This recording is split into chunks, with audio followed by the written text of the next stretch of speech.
पहले एपिसोड में आप सभी ने सुना कि हरिधन जो है वह अपने ससुराल में रहता है और उसकी सास, साले और उसकी खुद की बीवी उसे ताने देती है, जिससे वह काफ़ी परेशान रहता है क्योंकि घर में सबसे ज़्यादा काम करने के बाद भी उसे ना ही भरपेट खाना मिलता है और ताने मिलते हैं सो अलग। हरिधन वह घर छोड़कर भाग जाना चाहता है, पर वह सोचता है कि जाए तो जाए कहाँ, क्योंकि उसने अपना सब कुछ लाकर इन्हीं को तो दे दिया था।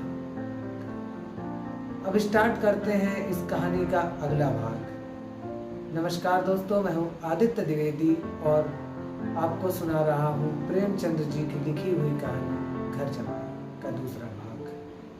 बच्चों के लिए बाप एक फालतू सी चीज, एक विलास की वस्तु है, जैसे घोड़े के लिए चने या बाबुओं के लिए मोहन भोग। माँ रोटी दाल है, मोहन भोग उम्र भर ना मिले तो किसी का नुकसान नहीं होता, मगर एक दिन रोटी दाल के दर्शन न होने पर हाल बहुत बुरा हो जाता है। पिता के दर्शन कभी कभी शाम सवेरे हो जाते हैं। वह बच्चे को उछालता है, दुलारता है, तो कभी गोद में लेकर या उंगली पकड़कर सैर कराने ले जाता है, और बस यही उसके कर्तव्य की इति है। अगर पिता परदेश चला जाए तो बच्चे को परवाह नहीं होती, लेकिन माँ तो बच्चे का सर्वस्व है। बालक एक मिनट के लिए भी उसका वियोग नहीं सह सकता। पिता कोई हो उसे परवाह नहीं, केवल एक उछलने कूदने वाला आदमी होना चाहिए। लेकिन माता तो अपनी ही होनी चाहिए, 16 आने अपनी, वही रूप, वही रंग, वही प्यार, वही सब कुछ। वह अगर नहीं है तो बालक के जीवन का स्रोत मानो सूख जाता है। फिर वह शिव का वह नंदी बन जाता है जिस पर फूल या जल चढ़ाना लाजमी नहीं, अख्तियारी है। हरिधन की माता का आज 10 साल हुए देहांत हो गया था। उस वक्त उसका विवाह हो चुका था। वह 16 साल का कुमार था, पर माँ के मरते ही उसे मालूम हुआ मैं कितना निसहाय हूँ, जैसे उस पर उसका कोई अधिकार न रहा हो। बहनों का विवाह हो चुका था, भाई कोई दूसरा न था। बेचारा अकेले घर में जाने से भी डरता था। माँ के लिए रोता था, पर माँ की परछाई से डरता था। जिस कोठरी में उसने देह त्यागा था, उधर ना आंखें उठाता और ना जाने की हिम्मत करता। घर में एक बुआ थी, वह हरिधन को बहुत दुलार करती। हरिधन को अब दूध ज्यादा मिलता, काम भी कम करना पड़ता। बुआ बार बार पूछती कि बेटा कुछ खाओगे, कुछ खाओगे। बाप भी अब उसे ज्यादा प्यार करता, उसके लिए एक गाय मंगवा दी थी। कभी कभी उसे कुछ पैसे दे देता कि जैसे चाहे खर्च करे, पर इन मरहमों से वह घाव न पूरा होता था जिसने उसकी आत्मा को आहत कर दिया। यह दुलार और प्यार उसे बार बार उसकी माँ की याद दिलाता। माँ की घुड़कियों में जो मजा था वह क्या इस दुलार में था? माँ से मांग कर, लड़कर, ठुनक कर, रूठ कर लेने में जो आनंद था, क्या वह इस भिक्षादान में था? पहले वह स्वस्थ था, मांग कर खाता था, लड़ कर खाता था।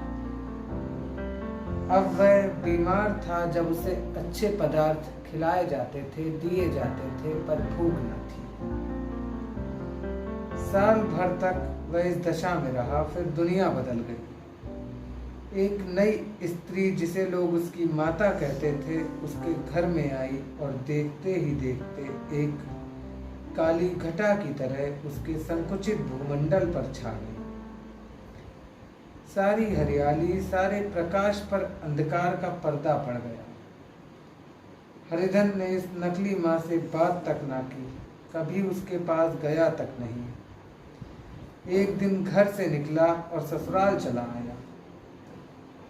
बाप ने बार बार बुलाया, पर उसने जीते जी फिर उस घर में न जाने की कसम खा ली।